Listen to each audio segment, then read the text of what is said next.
B'investiment ta' 9.2 miljun euro ġie firmat konvenju bejn il-Gvern u l-Aqda King Zone Valletta li sejwitti triq biex din l-Aqda ma tibqax friskju ta' żgumbrament minħabba sitwazzjoni legali marbuta mal-ġid tal-kera ta' qabel l-1995. Ivan Piccinino, il-President tal-Aqda, rat ħajr lil dawk kollha li jagħmluha possibbli li l-każin ikun jista' jibqa' jopera u tkellem dwar l-impatt soċjali li l-Aqda tħalli fuq il-membri tagħha.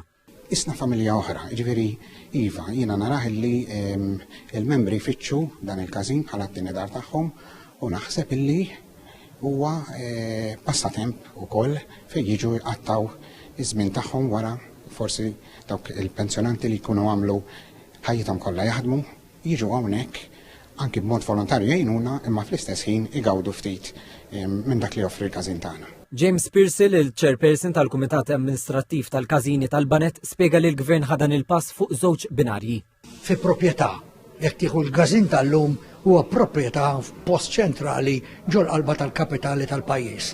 Sewwa, it-tieni ħaġa hemm il-parti tal-proġett tal-investiment fil-kultura. Il-Ministru għall-Wirt Nazzjonali, l-Arti u l-Gvern Lokali Owen Bonnici qal li b'kollox il-Gvern intrabat li investi 7.4 miljun euro għall-akkwist tal-proprjetà bħala il-ħlas għax-xiri tal-binja u 1.8 miljun euro għall-ħlas ta' danni lis-sidin skont il-liġi.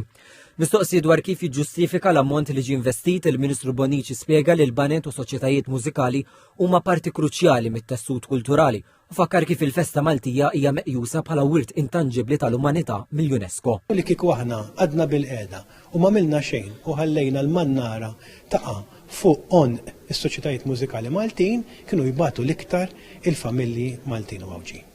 B'kollox il-Gvern investa 19 miljun euro fi xiri tal-proprjetajiet u 12 il-sede ta' soċjetajiet mużikali jinxtraw. Dawn jinkludu l-Aqda tal-Mużika San Gaetano, is-sede tas-Soċjetà Mużikali Marija Reġina Marsa u s-sede tal-Aqda Mużikali Stella Levantina ta' Ħattart fost oħrajn.